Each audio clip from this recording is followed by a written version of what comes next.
jemaat Tuhan, kapan kita menyesal? Saat-saat seperti apa dalam hidup yang membawa kita pada penyesalan? Saudara, ada 3 hal yang dicatat oleh firman Tuhan di malam hari ini. Yang pertama adalah ketika ekspektasi, keinginan, harapan, cita-cita kita tidak sesuai dengan kenyataan. Yudas Iskariot, salah satu murid Tuhan yang dipercaya, dan karena itu yang menjadi pemegang keuangan atau bendahara dalam komunitas murid-murid Yesus, dia menjual dan mengkhianati Yesus. Dia menerima 30 keping perak dari Sanhedrin, yakni majelis tertinggi dalam hukum agama Yahudi yang mengadili setiap orang yang melanggar hukum Taurat. Sanhedrin terdiri dari 71 orang, yakni para imam kepala, ahli-ahli Taurat, dan tua-tua bangsa Yahudi. Yudas berharap, ia berkeinginan bahwa saat Yesus ditangkap, Yesus akan menunjukkan kuasanya.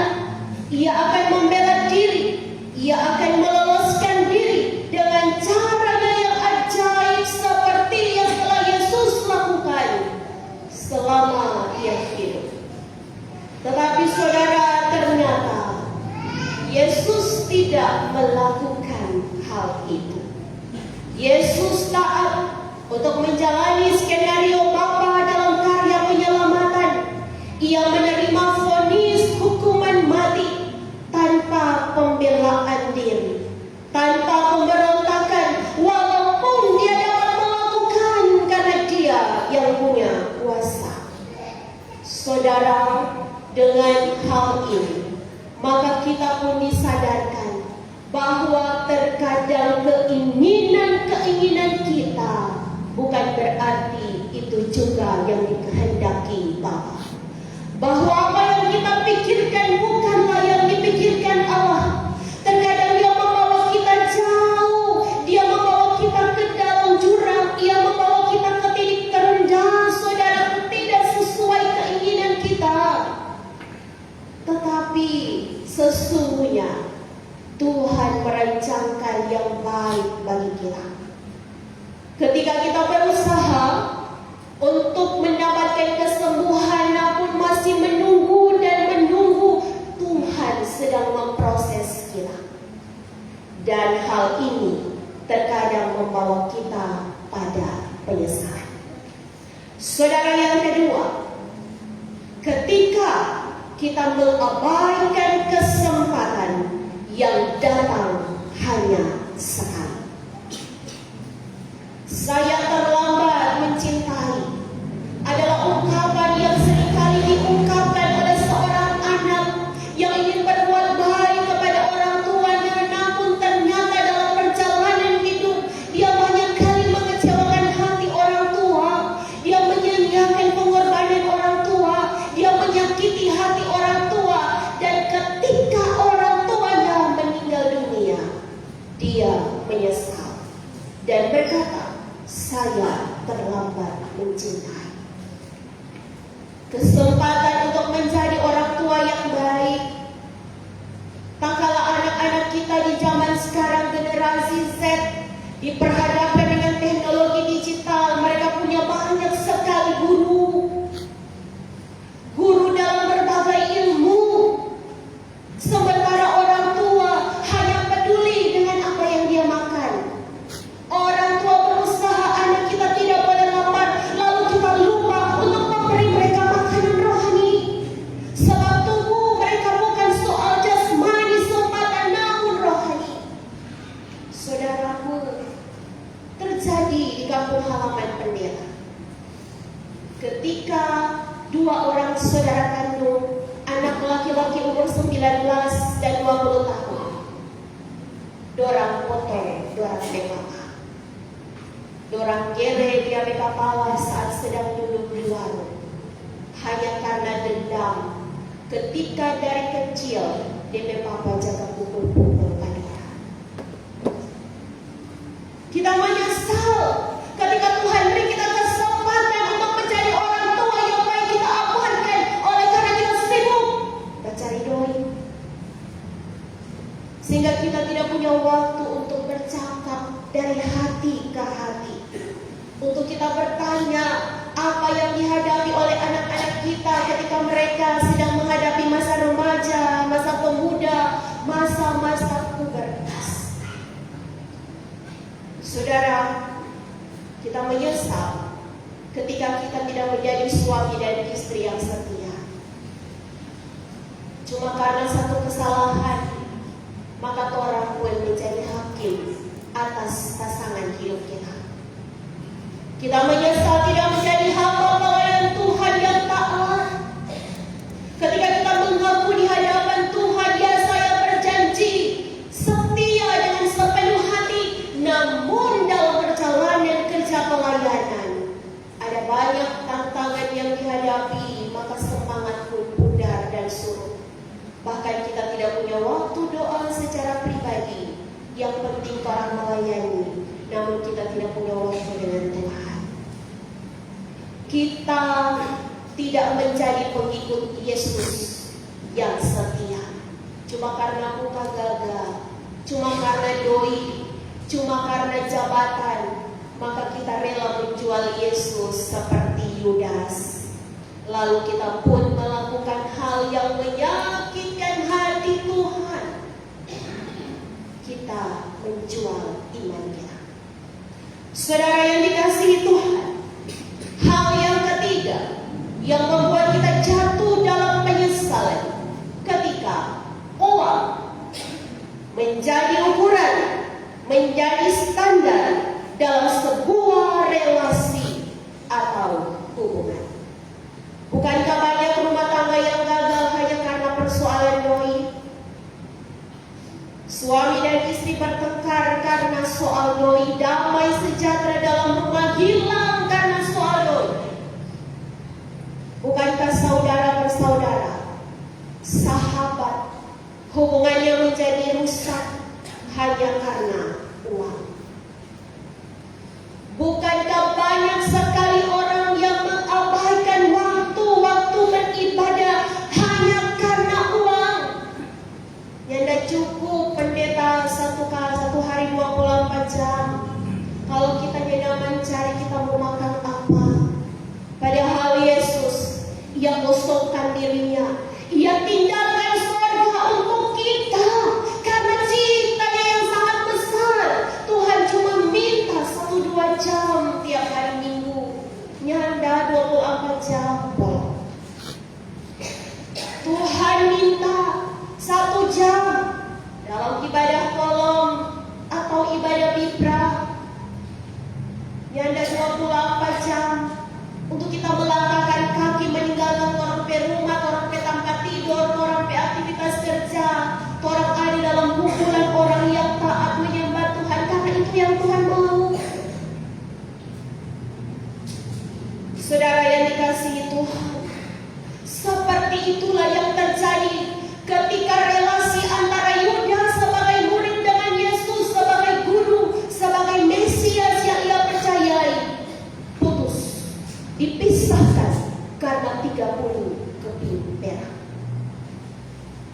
Ketika hubungan Yudas dengan para Sanhedrin yang bersekongkol, mereka menjadi sahabat yang berkompromi untuk menangkap Yesus, membelenggu Yesus, juga menjadi putus ketika seperti tema khotbah. Yudas menyesal karena telah menyerahkan darah orang yang tidak bersalah. Dia menyesal karena ternyata Yesus dihukum mati. Yesus tidak menunjukkan kuasanya. Yesus hanya diam. Dia menyesal. Lalu apa kata para mahkamah agama, para Sanhedrin? Bukan orang peurusan. Dan Yudas pun melemparkan 30 keping perak ke dalam baik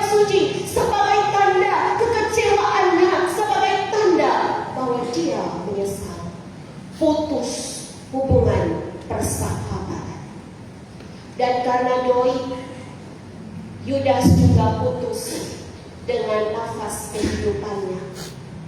Karena doi, dia mati gantung diri. Nama Yudas tinggal sekedar nama. Dan karena doi yang 30 keping perak, tanah pekuburan saja dipisahkan antara pekuburan orang Yahudi dari pekuburan orang-orang asing, orang-orang bukan Yahudi. 30 keping perak ini oleh para imam bilang jangan saya masuk di peti persembahan karena ini uang darah. Dan uang itu dibelikan sebidang tanah menjadi tanah pekuburan atau yang disebut oleh firman Tuhan tanah darah, tempat untuk orang-orang asing dikuburkan. Artinya apa? Doi ini bukan cuma memisahkan orang hidup, tapi hidup dan mati, tapi juga orang mati. Status sosial dan religi itu diukur dengan uang. Saudara, ini yang terjadi di tengah-tengah kehidupan kita. Ini yang menjadi pergumulan setiap kita. Masing-masing punya kisah hidup, ceritanya sendiri, yang terkadang membawa luka, membawa sakit, membawa kecewa, membuat kita terkadang mengeluh. Tapi hari ini kita mau belajar di minggu sengsara yang ke-5.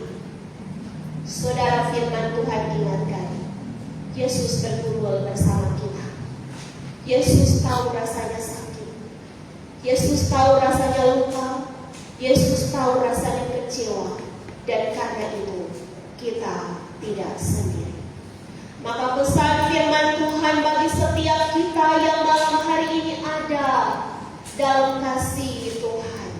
Yang pertama, mari kita menyesal dan bertobat.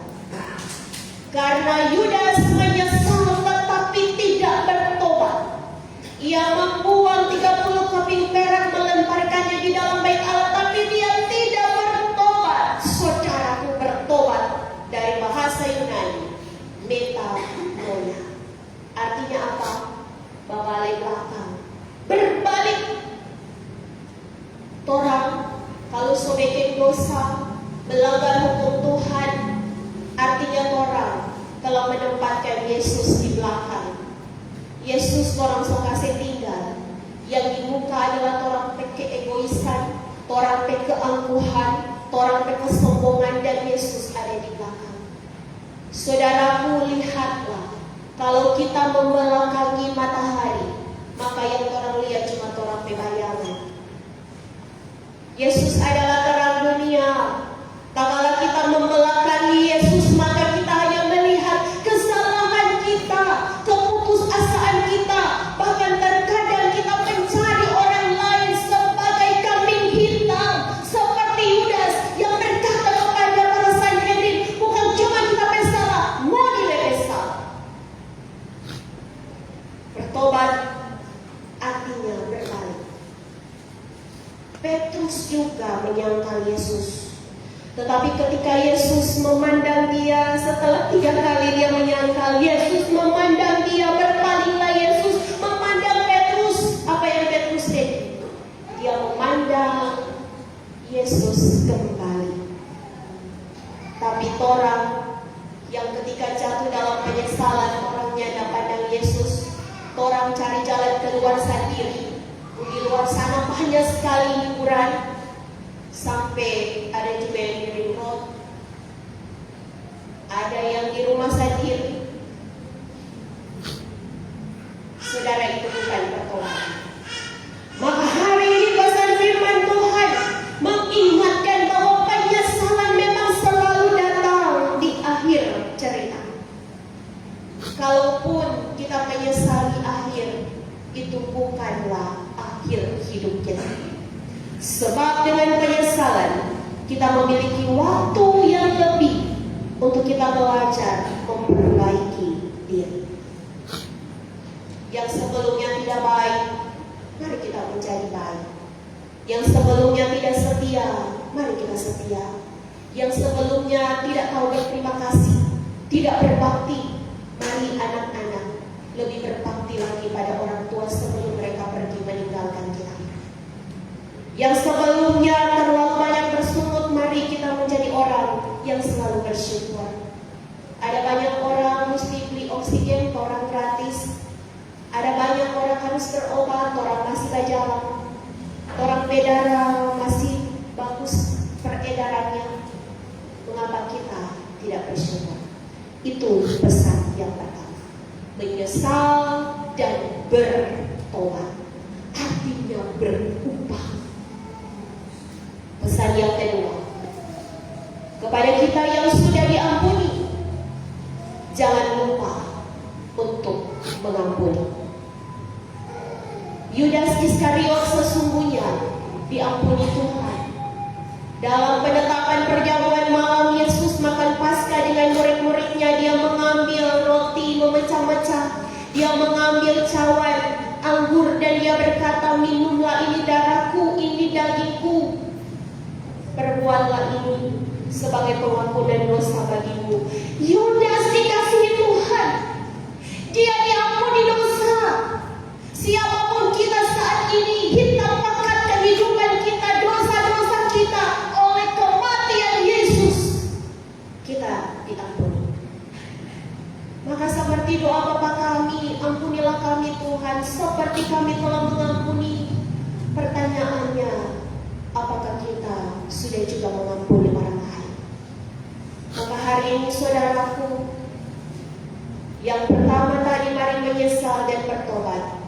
Yang kedua, kalau kita sudah diampuni Tuhan dan itu yang Tuhan kerjakan lewat saya, janganlah kita lupa untuk mengampuni.